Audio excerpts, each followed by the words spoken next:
अस्सलाम वालेकुम, मैं हूं डॉक्टर इरफान अहमद। आप सबको खुश आमदीद। अगर आपको अपर बैक पेन है, यानी कि ये पेन जो होती है दो स्कैपुला के दरमियान में, इस रीजन में आपको दर्द आ रही है, इसको हम मिड स्कैपुलर पेन या मिड थ्रेसिक पेन भी कहते हैं। इस पेन की वजह से आपके लिए ज़्यादा देर बैठना मुश्किल हो जाता है, या इस पेन की वजह से आपके लिए सांस लेना भी मुश्किल हो रहा है। और कुछ पेशेंट ये कंप्लेन करते हैं कि हमारा इस पेन की वजह से नींद भी नहीं आ रही। हमने ये भी देखा है कुछ पेशेंट ये कंप्लेन करते हैं कि स्कैपुलर पेन की वजह से, मिड स्कैपुलर पेन की वजह से हमारे लिए ट्रैवल करना मुश्किल हो रहा है। तो आप इस वीडियो को ज़रूर देखें, क्योंकि मैं इस वीडियो में बताऊंगा कि मिड थ्रेसिक पेन या अपर बैक पेन के मेन काजेज क्या होते हैं और इसके लिए हमें कौन सी वर्जिशें करनी चाहिए ताकि हम इस पेन को घर में ट्रीट कर सकें। अपर बैक पेन के नंबर 1 काज की बात की जाए तो हम कहते हैं बैड पॉस्चर। ये दिन में रखिए, गुड पॉस्चर ये होता है कि जब हम खड़े हों तो हमारे एयर लोब हमारे शोल्डर के ऊपर फॉल कर रहे हों, हमारी चेस्ट बाहर हो और हम बिल्कुल सीधा देख रहे हों। लेकिन नॉर्मली हमने देखा है कि ज़्यादातर लोग जब वो सिटिंग करते हैं या खड़े होते हैं तो वो बैड पॉस्चर में होते हैं। जैसे हमारे असिस्टेंट अभी बैड पॉस्चर में खड़े हैं, उनके जो एयर लोब्स हैं वो शोल्डर से आगे गए हुए हैं, वो आगे झुके हुए हैं। ऐसी कंडीशन के अंदर क्या होता है कि हमारे जो फ्रंट मसल हैं वो टाइट हो जाते हैं, शोल्डर राउंडेड हो जाते हैं, और जो बैक साइड के जो मसल्स होते हैं वो लेंथन हो जाते हैं, वो वीक हो जाते हैं, जिसकी वजह से हमारे लगातार जो स्ट्रेस होता है हमारी अपर बैक पे पड़ रहा होता है, जिसकी वजह से अपर बैक में पेन आ रही होती है। अपर बैक पेन के नंबर 2 काज की बात की जाए तो अगर हमारे बैक मसल वीक हों तो उससे भी हमारे जो मिड थ्रेसिक रीजन के अंदर पेन आना शुरू हो जाती है। उसकी वजह ये होती है कि जब भी हमें कुछ ज़्यादा काम करना पड़ता है, ज़्यादा देर बैठना पड़ता है, तो ये जो मसल होते हैं ये फटीग में चले जाते हैं। स्पेशली हमारे जो लेवेटर स्कैपुली जो है वो जब वो फटीग में जाता है तो उसकी वजह से जो ट्रिगर पॉइंट्स हैं या पेन है वो हमारी मिड थ्रेसिक रीजन के अंदर आना शुरू हो जाती है। तो मसल की वीकनेस जो होती है ये भी एक बहुत बड़ा काज है अपर बैक पेन का। अपर बैक पेन के नंबर 3 काज की बात की जाए तो अगर हमारी थ्रेसिक रीजन जो है, जो वर्टिब्रास होते हैं उनके दरम्यान में फेसेट जॉइंट्स होते हैं, अगर बहुत ज़्यादा हमारा इमोबाइल रहते हैं तो हमारी जो थ्रेसिक स्पाइन के वर्टिब्रास हैं, उनके जो जॉइंट्स हैं उनमें स्टिफनेस आ जाती है। उस वजह से हमारी जो मोबिलिटी है थ्रेसिक स्पाइन के ऊपर वो कम हो जाती है। उससे भी हमने देखा है कि अपर बैक में पेन रहना शुरू हो जाती है। तो इस वीडियो के अंदर हम आपको ऐसी एक्सरसाइज देंगे जिससे हम थ्रेसिक स्पाइन की मोबिलिटी को बढ़ा सकें, और ऐसी एक्सरसाइज देंगे जिनसे हमारे जो मसल हैं उनके स्टिफनेस को कम कर सकें, और जो हमारे मसल वीक हैं हम उनको स्ट्रांग कर सकें।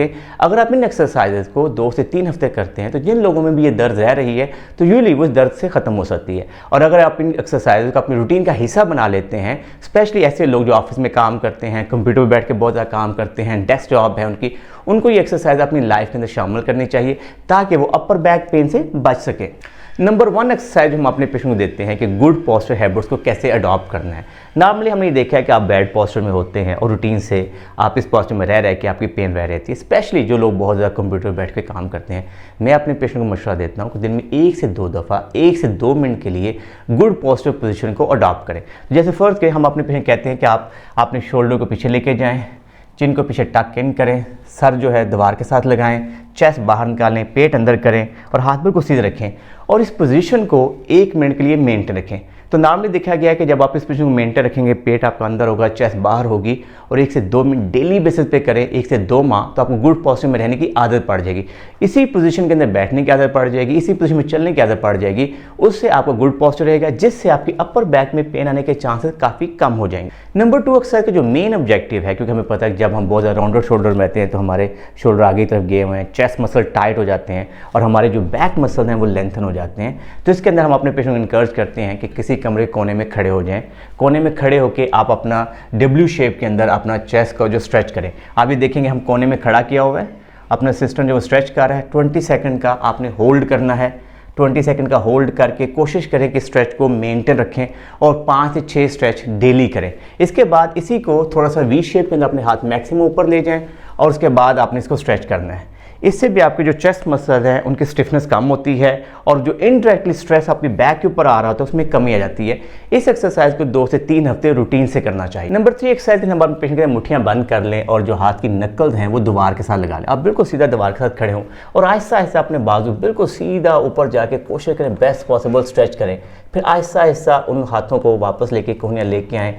20 से 30 रेपिटेशन डेली इस एक्सरसाइज को रिपीट करें। इस एक्सरसाइज का जो मेन ऑब्जेक्टिव होता है कि जो हमारे स्कैपुलर मसल हैं जिनके अंदर वीकनेस आती है स्पेशली, उनको स्ट्रेंथन करने में मदद मिलती है। जब ये मसल स्ट्रांग होते हैं तो उससे आपकी मिड थ्रेसिक रीजन की पेन में बहुत कमी आ जाती है। नंबर 4 एक्सरसाइज का जो मेन ऑब्जेक्टिव है हमारी थ्रेसिक स्पाइन की मोबिलिटी को बढ़ाना होता है। इस एक्सरसाइज के अंदर हम अपने पेशेंट कहते हैं वो साइड लाइन में लेट जाए, दोनों टांगों को जितना बेस्ट पॉसिबल बेंड करेगा उससे उसकी थ्रेसिक स्पाइन स्पाइन के ऊपर मोबिलिटी लाने में आसानी होगी। इसके अंदर हम अपने पेशेंट कहते हैं कि अपना सर के पीछे हाथ रखें और आप कोहनी को आहिस्ता आहिस्ता बाहर तरफ लेके जाने की कोशिश करें। बेस्ट पॉसिबल रोटेट करने की कोशिश करेगा और 10 से 15 सेकंड का होल्ड करेगा। अगर इस स्ट्रेच को मजीद बढ़ाना चाहते हैं तो अपना हाथ जो है बिल्कुल सीधा कर दें और फिर उसके बाद अपनी स्पाइन को बेस्ट पॉसिबल लेके जाएं। थोड़ा स्ट्रेच को मजीद बढ़ाना चाहते हैं तो असिस्टेंट से थोड़ा सा हेल्प लें, उससे आपकी थोरेसिक स्पाइन की मोबिलिटी बेहतर हो जाएगी। इस स्ट्रेच को नॉर्मली हमारे पेशेंट कहते हैं कि 5 से 10 रेपिटेशन दिन में 2 से 3 दफ़ा ज़रूर दोहराएं और अगले 2 से 3 हफ्ते करें ताकि आपकी थोरेसिक स्पाइन की मोबिलिटी बेहतर हो और जो स्टिफनेस की वजह से पेन आ रही है उसमें कमी आ जाए। नंबर 5 एक्सरसाइज के जो मेन ऑब्जेक्टिव है हमारे upper back muscle, scapular muscle को स्ट्रेंथन करना होता है। इस एक्सरसाइज के अंदर हम अपने पेशेंट के थोड़ा सा सर ऊपर उठाएं, कंधे ऊपर उठाएं और आराम से अपने जो हाथ है बिल्कुल सीधा लेके जाएं, फिर वापस लेके आए, कोहनियाँ बेस्ट पॉसिबल जितना पीछे लेके जा सकते हैं लेके आएँ, फिर आगे लेके जाएं और 10 से 15 रेपिटेशन मिनिमम 2 दफ़ा ज़रूर करें और दिन में 2 से 3 दफ़ा जब आप इस एक्सरसाइज को करते हैं तो उससे आपके upper back muscle, scapular muscle बहुत ज़्यादा स्ट्रांग हो जाते हैं और जो वीकनेस की वजह से आपके अपर बैक में पेन आ रही होती है उसमें कमी आ जाती है। नंबर 6 एक्सरसाइज का जो मेन ऑब्जेक्टिव है अगेन थोरेसिक स्पाइन की मोबिलिटी को बढ़ाना होता है। इस एक्सरसाइज के हम अपने पेशेंट कहते हैं कि एक फर्म चेयर पर बैठ जाए, अपनी हिप्स को बेस्ट पॉसिबल पीछे लगा लें और आराम से अपने जो सर है और शोल्डर है उनको पीछे लेके जाए।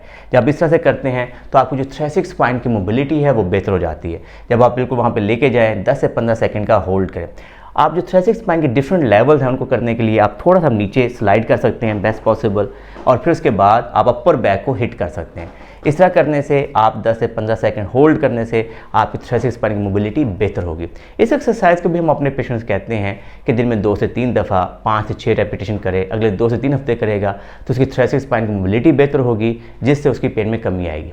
उम्मीद है कि अपर बैक के ऊपर आपको ये हमारी वीडियो पसंद आई होगी। अगर आपको ये वीडियो पसंद आई है तो इसको लाइक और शेयर कीजिए, हमारे चैनल को सब्सक्राइब कीजिए और बेल आइकन को जरूर क्लिक कर दीजिए ताकि आपको हमारी नई वीडियोज़ के बारे में आगाही हो। अल्लाह हम सबका हामी और नासर हो। अल्लाह हाफिज़।